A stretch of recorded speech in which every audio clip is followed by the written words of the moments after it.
What's up everyone, welcome back again to your Heroclix headquarters. So today we're going to talk about a very special figure, and that's this guy right here, God Emperor Doom. Now it's been a while since I've done one of these Outwitting the Opposition videos, but I thought there'd be no better choice than this guy to cover this time. If you guys haven't seen one of these videos yet, it's where I talk about a specific figure and kind of just go over the weaknesses of it, how to beat it. If you guys are having problems, you know, if somebody brings God Emperor Doom every other week and you can't figure out how the heck to beat it, then hopefully this video will help you out a little bit.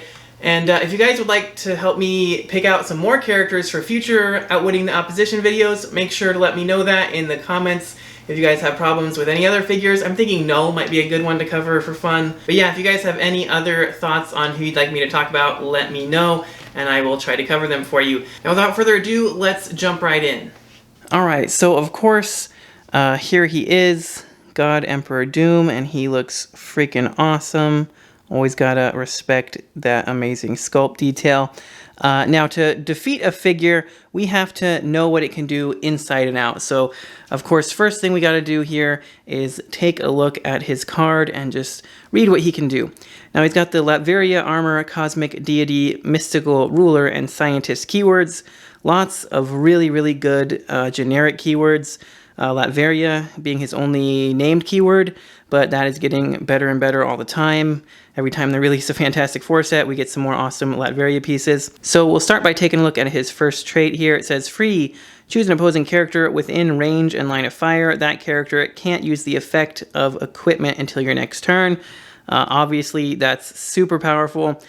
So don't bring any equipment that you think you're gonna absolutely need to make your team work, because you're not going to really get to use it, because he's just going to turn it off on you, and it's not going to do you any good. He's got improved targeting for hindering and can make ranged attacks while adjacent as well, so keep that in mind.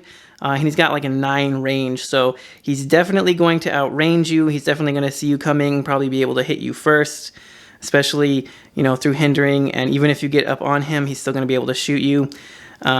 So keep that in mind. Those are two very good improved targeting abilities.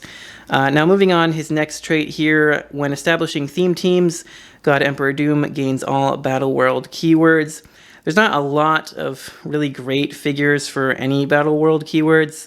Maybe Sheriff Strange, but I mean, if we're talking about modern age, all of those Battle World characters have pretty much rotated out anyway, so I wouldn't worry too much about Battle World teams. It's kind of just fun. Like, I mean, it's really, you know, he's the god of Battle World. He should have something like that. It's just more thematic. But now moving on, he has Leadership and Perplex and Colossal Stamina. Now, Colossal Stamina is no longer in the game. However, he will still be able to use that same effect. They already said that they're going to basically errata them to have the exact same effect just written out. So he's going to be able to, you know, when he has 2 action tokens, he can still take a costed action, but he does not clear action tokens at the end of the turn and has to take an unavoidable damage for doing that. So keep that in mind. If he does have 2 action tokens, he can still continue to make attacks. So don't try to incapacitate him too much, because he's really not going to care too much about that. Also, because he's power cosmic, so he is going to have low power and be able to, you know, roll for that every turn, potentially taking a token off anyway. And even if he fails all of that, you know, he has Colossal Stamina to rely on. He can keep going no matter what. And then when God Emperor Doom uses Perplex to target another character with a Battle World keyword, you can instead modify a combat value, accept damage by +2 or -2. So again, that's really nice if he does have some Battle World buddies. But I feel like that doesn't really come up a whole lot, at least not in any of the games that I've played with or against him. I haven't really seen that play too big of a part, but it is something to keep in mind if he is on a Battle World team. Now he has a special attack power that gives him make a close attack. Other characters can't use powers during that attack. This is literally, in my opinion, the most powerful just power ever in the game. It doesn't sound as ridiculous as it is at first, but just to make a close attack, and other characters can't use powers during that attack. So they can't use powers at all. They can't prob it. Any perplexes they had temporarily go away for that time. It's ridiculous. They don't have any energy shield deflection. They don't have any super senses, shape change, impervious. Doesn't matter. They could have every defense power in the game. It's not going to help them. They don't get to use any powers for that attack. So just keep that in mind. If you see that attack power on him, just be very careful about that, because it'll get through literally everything. There's nothing you can do about it. Next one is his damage power. Stop, Battle Fury, Exploit Weakness. When this click is first revealed, remove all action tokens from God Emperor Doom. So yeah, he's got a stop click. It's really good. Battle Fury and Exploit Weakness. I really like Battle Fury right now because it gets through Shape Change. Shape Change, as of me recording this video, is currently benched. So there's not a lot of Shape Change going around, but there's still a lot of Shape Change right before that. And I'm sure there'll be plenty of Shape Change after that. So Shape Change is always a really annoying power to deal with. If you have Battle Fury, it's really good. Mind Control is another one. Mind Control is a very powerful power. If you can Mind Control him, you can make him just destroy his own team. That's definitely a good strategy. But if he gets to those Battle Fury clicks, you're not going to be able to Mind Control him, so don't make that your whole strategy. Exploit Weakness to get through any of those pesky damage reducers is always helpful. And not to mention the whole part about when this click is first revealed, you get to remove all of his action tokens. So even if he was double tokened, even if he was just going off of the Colossal Stamina every turn, he's going to remove all those tokens and not have to worry about taking that damage. Now we'll take a look just at the inside here. That's just all of his standard powers. His sculpt looks great. The back of his card here is all of his stats. Very important to know. So he's got Power Cosmic Team Ability. You're not going to be able to outwit him. He's got Protected Outwit, or I guess it's Safeguard Outwit now. And then he's got the Minions of Doom team ability, which is, of course, going to let him heal anytime he KOs a standard character. So be on the lookout for that. Anytime he KOs a character, he's going to get to heal a click. So obviously, be careful, but he can kill things pretty quick. 9 range is insane, especially with those improved targetings that he has. He pretty much outranges just about anybody in the game, except for some legacy cards now that have like 10 range. But anybody that wasn't a legacy card, anybody actually in Modern, he still outranges them, except I guess Galactus. So there's a couple, but for the most part, anything you randomly throw on a team is not going to have more than a 9 range. And he starts off with Flight, obviously, super helpful. 12 movement with Running Shot, 13 attack with Penetrating Blast, 20 defense with Invincible, and 5 damage with Probability Control if you're playing against him at 300 points. Now, if you're playing against him at 300 points, it's probably going to be in like a 400, 500, 600 point game, so he's going to have some backup. If somebody actually plays him at 300 points in a 300 point game, I feel like it's still very, very powerful, but it could probably be worse. If it's just him that you have to deal with, it's really not that bad, and we'll talk about that in a second. Now, if we start off at 200 points, he still has Running Shot. He still has a 12 attack Penetrating Blast, a 19 defense with Invincible, and a 4 damage with Prob Control. So he pretty much loses, 1 on all of his stats, 2 on his movement, but he's still really just going to Running Shot 1 less square. So he's still almost just as deadly at 200 points. He loses a couple clicks of health, but honestly, 200 points is kind of the sweet spot for me. I really like playing him at 200 points and, still having that extra room for backup. So yeah, 200 points is really good. He still has really high stats, really high damage potential. It does a lot of other crazy things. Now, playing him at 100 points is still good. Not as good as it used to be because Pulse Wave just got a pretty big nerf. But Running Shot with a 12 attack Pulse Wave, only a 17 defense with that invulnerability, and then 4 damage with Prob Control again. So yeah, he's not nearly as well defended, dropping down to a 17 with invulnerability. Means it's way easier to hit him. Now, he does still have 2 stop clicks at the end with Steel Energy and, of course, the Battle Fury Exploit Weakness. And he's got really high movement with Charge and some Steel Energy to heal off the stop clicks. And if he kills something with that attack, don't forget he's going to heal another one from the Minions of Doom team ability. So he can definitely get off those stop clicks quick. If you manage to get him on his stop click, you got to do everything in your power to just finish him off. Because you don't want him to, just heal right back up to, at least over here. Now, because he does have these 2 stop clicks in a row, it does say when this click is revealed, he removes all of his tokens. So it will be each different one. So the first time he hits this one, he'll remove all of his tokens. And then again, when he hits this one. So one thing to think about is if you can at least hit him onto the second one, Yeah, his stats go up, which won't be any better for you, but at least he won't get that effect again to remove his tokens.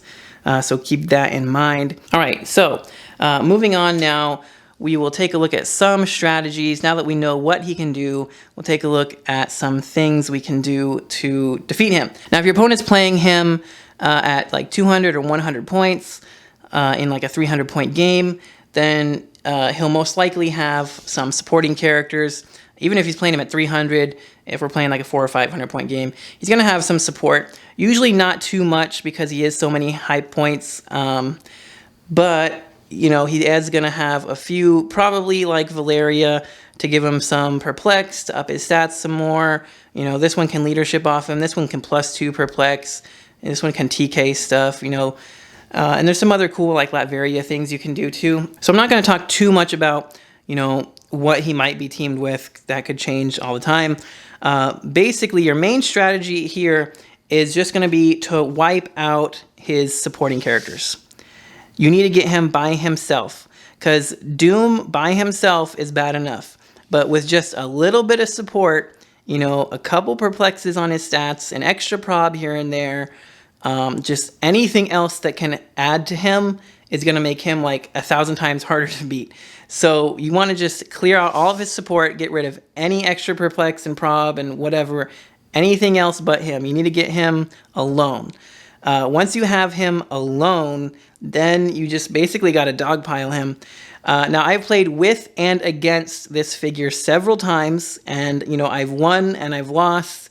And I've lost with him, I've lost against him, won with him, won against him, all of it. So I've seen plenty of times, pretty much every time I've seen this figure lose has been because you first wipe out all of his support, and once he's alone, you really just attack him with everything you've got.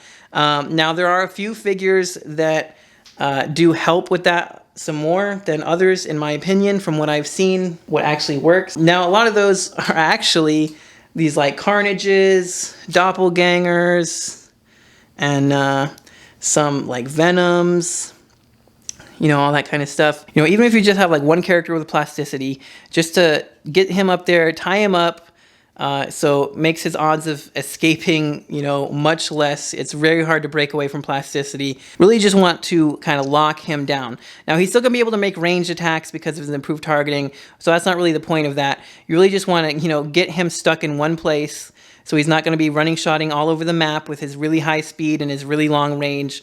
You want to try and just isolate him with a little bit of plasticity helps. Even just any character can help because, you know, you might not want to try to break away even on normal odds. You might just try and shoot at that character. And again, these like, you know, Carnage symbiotes, Venom symbiotes, all them, having like super senses and shape change, except for when he gets Battle Fury. You know, just having those rollouts help a lot. Combat reflexes with high defense, it can kind of help. I mean, he has really high stats, so he still has good odds of hitting them. That's why I kind of prefer something like Super Senses to just dodge it outright if you get, you know, some decent Super Sense rolls. And another reason I like these kinds of characters is because a lot of them have Flurry, or at least some way of attacking multiple times. Like Spider Carnage can attack 3 times.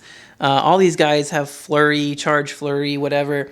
Or some ability that can attack multiple times. You really got to attack this guy several times, as many times a turn as you possibly can. And having at least one or more characters that have Flurry, you know, it really helps your odds of actually hitting him.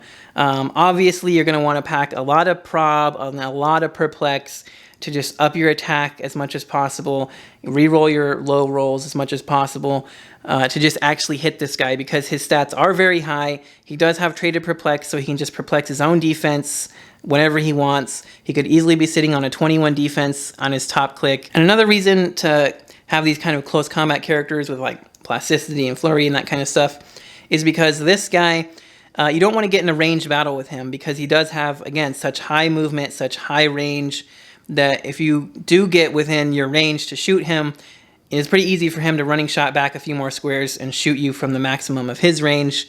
And then, you know, it's that much harder to get up to him again especially if he like knocks you off of running shot or whatever you might have. So I do prefer having a close combat oriented team, because he's going to outrange you no matter what. You might as well get in his face as quick as you can, and having charge flurry is the best way to do that in my opinion, because again, he does also have a lot of health and some ways of healing off of that. So you're going to need to do as much damage as quickly as possible. Again, having flurry does help because you can at least hit him once onto the stop click, hit him again to get him to his next stop click. Then you just got to worry about hitting him one more time to finish him off. And if you have another person coming up with flurry, you got 2 more chances at doing that. So it's kind of just like a numbers game. He has really high stats, a lot of health. You really just got to swarm him with as much damage as possible. And in my opinion, from what I've seen, having these types of characters that just, charge, flurry, plasticity, keep him locked in one place, keep attacking him, keep hitting him over and over and over, that's really just the best way to go. I've seen it work a couple of different times, specifically with these types of Carnage, Doppelganger, Venom, whatever. But I mean, the same principle still applies to any type of figure like this. There's plenty of charge flurry type characters. It's not really that uncommon to see. But I just like these characters because they have also the super senses and the shape change. It gives you the double rollouts potentially, and the plasticity to keep him locked up so he doesn't just running shot away from you. And yeah, those are pretty much my tips and tricks for how I've beaten God Doom and how I've seen him get beaten. Tip number 1, just eliminate all of his support. You got to get rid of that. You can't have him have any extra probs or perplexes or anything to help him out. And once you get him alone, just dogpile him with your whole team. And now it sounds like pretty basic, simple advice, but it might not be. That's why I make these videos, because on paper he can do a lot, and it's kind of almost overwhelming to think, how am I even going to take down a figure like this when you're just for the first time seeing it and playing against it. And in my experience, this is what has worked for me a lot. So let me know in the comments what has worked for you. Have you played against God Emperor Doom, and what did you have to do to beat him? Or could you not even beat him at all? Because sometimes we just can't beat these figures. That's why I make these kind of videos. So yeah, let me know your tips and tricks as well. I'd love to hear about that, and what kind of teams you've seen him played on or used him yourself. How has he worked out for you? That's also something I'd like to hear about, because this is one of my favorite figures of all time.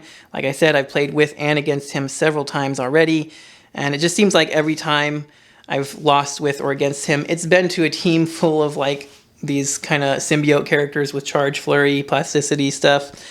So yeah, that's what works for me. Hope that helped you guys out. All right, so that's all the tips and tricks I have for you guys today about how to tackle God Emperor Doom. If you guys have any other questions, feel free to ask those in the comments, and I'll try to help you out there as well. And if you guys enjoyed this video, if it helped you out at all, please make sure to smash that like button for me. It really helps out a lot. And if you guys would like to see more stuff like this, don't forget to click that subscribe button for more future videos. And if you want to help support the channel even more, check out links in the description for our Patreon, so you can see your name here in the credits with all of our other awesome Patreon supporters. So big shout out and thank you to those guys. And that's going to do it for this video. Until next time, thank you guys so much for watching. This has been Heroclix Headquarters signing off.